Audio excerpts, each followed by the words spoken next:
नमस्ते दोस्तों, मैं हूं आपका दोस्त भगवती प्रसाद पुरोहित एडवोकेट। आज के वीडियो में हम समझने वाले हैं कि एक जमीन के दो विक्रय पत्र, असली मालिक कौन। तो देखिए दोस्तों, कई बार क्या होता है कि किसी भी जमीन, मकान, भूखंड या कोई प्लॉट जो रहता है उसके एक या एक से अधिक विक्रय पत्र हो जाते हैं, अर्थात रजिस्ट्रियां हो जाती है। और ऐसी स्थिति में लोगों के बीच में काफी विवाद होता है। अब उस विवाद में असली मालिक कौन रहता है, इस बात को आज के वीडियो में हम समझने वाले हैं। आपने चैनल को सब्सक्राइब नहीं किया तो चैनल को सब्सक्राइब कर दिए, बेल आइकन को प्रेस कर दिए और इस वीडियो को फटाफट लाइक कर दिए, क्योंकि इस चैनल के माध्यम से आपको मिलती है सरल आसान भाषा में कानून की नई नई जानकारी। तो आइए वीडियो को शुरू कर लेते हैं। इसको हम इस ग्राफ के माध्यम से समझेंगे। यहाँ पर जो हमने ये ग्राफ लिया है, इस ग्राफ में आप देखते होंगे कि यहाँ पर यह एक खेत है, ठीक है। यहाँ पर यह एक खेत है और यहाँ पर यह इसका मालिक है। कौन? इस खेत का मालिक जो है यह व्यक्ति है, ठीक है।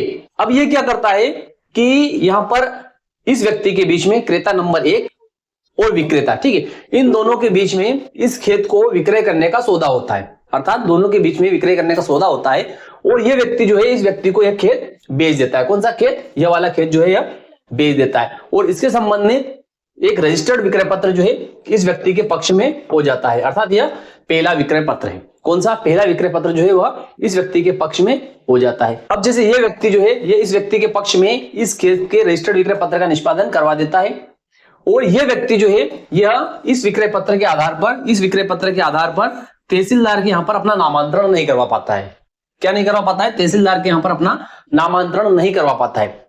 इस व्यक्ति को क्या करना चाहिए? इस व्यक्ति को पहले अपना नामांतरण करवाना चाहिए। जैसे ही इसके पक्ष में रजिस्टर्ड विक्रय पत्र का निष्पादन हुआ, इसको तहसीलदार के यहाँ पर 109 और 110 की कार्रवाई तुरंत करनी चाहिए। अगर 109 और 110 की कार्रवाई जो है ये व्यक्ति जो है यह नहीं कर पाया है, तो ऐसी स्थिति में वो खेत किसके नाम पर रहेगा? इस व्यक्ति के नाम पर रहेगा। किसके नाम पर?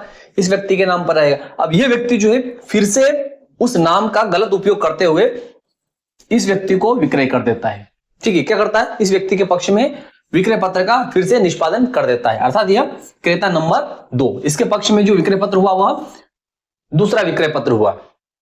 तो ऐसी स्थिति में क्या हुआ? देखिए, इसके नाम का गलत उपयोग इसने किया, इस व्यक्ति ने, और विक्रय पत्र का निष्पादन इसके पक्ष में कर दिया। तो ऐसी स्थिति में यह व्यक्ति जो है यह अगर उस बाद वाले विक्रय पत्र के आधार पर तहसीलदार के यहां पर जाकर 109 और 110 में अपना नामांतरण करवा लेता है, तो यह व्यक्ति जो है बड़ा परेशानी में आ जाता है। तो इस व्यक्ति को क्या करना चाहिए ऐसी स्थिति में?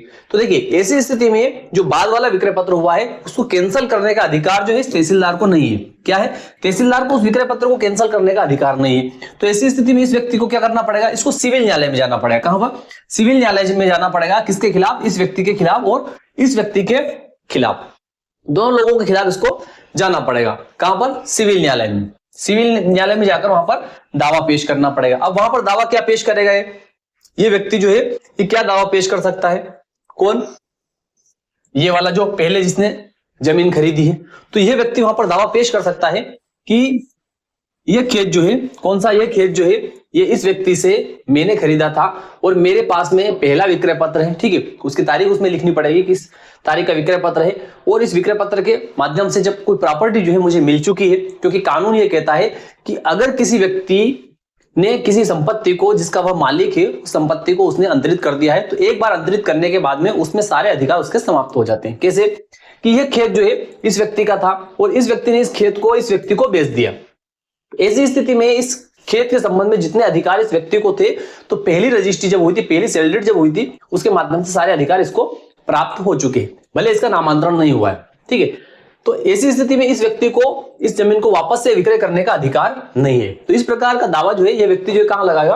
ये सिविल न्यायालय में लगाएगा। कहां पर? इस व्यक्ति के खिलाफ और इस व्यक्ति के खिलाफ, दोनों लोगों के खिलाफ इसको दावा वहां पर लगाना पड़ेगा। कहां पर? सिविल न्यायालय में। अब सिविल न्यायालय में दावा लगाएगा, तो ऐसी स्थिति में बाद वाला जो क्रेता है इसकी क्या गलती है? ठीक है, बाद वाला क्रेता जो है, अर्थात इस व्यक्ति ने बाद में जो जमीन खरीदी, तो इसकी क्या गलती है? ये क्यों भुगतेगा, अर्थात उस जमीन को ये क्यों छोड़ेगा? तो ऐसी स्थिति में यह व्यक्ति क्या कर सकता है? तो यह व्यक्ति भी सिविल कोर्ट में दावा लगा सकता है। किसके खिलाफ? इस व्यक्ति के खिलाफ, कि इस व्यक्ति ने मेरे साथ में जो है धोखाधड़ी की है। एक तो धोखाधड़ी का भी लगा सकता है, ठीक है, और दूसरा कि इसने मुझसे इस खेत की संपूर्ण राशि प्राप्त कर ली है, ठीक है। किससे? इस व्यक्ति से। इस व्यक्ति ने संपूर्ण राशि प्राप्त कर ली विक्रय मूल्य की, और इस खेत का कब्जा भी इसको नहीं सौंपा है। किसको? इसको। और इस पर इसका कब्जा है, इसलिए मेरी राशि जो है, मैंने इस व्यक्ति को जो राशि दी है वह राशि मुझे दिलवाई जाए। तो इस प्रकार का दावा यह व्यक्ति भी कर सकता है, कोर्ट से अपनी राशि जो है वो उससे वसूल कर सकता है। ये इसके पास में जो है ऑप्शन रहता है। लेकिन ये व्यक्ति जो है या इस व्यक्ति के खिलाफ, ये व्यक्ति जो है इस व्यक्ति के खिलाफ और ये व्यक्ति जो है इस व्यक्ति के खिलाफ सिविल कोर्ट में दावा पेश कर सकता है। और जो पहला विक्रय पत्र हुआ था उस विक्रय पत्र के आधार पर यह पहला क्रेता जो है, ठीक है, पहला क्रेता जो है ये क्या होगा, असली मालिक कहलाएगा। क्या कहलाएगा, असली मालिक जो है जिसने पहले जमीन खरीदी है वह असली मालिक कहलाएगा।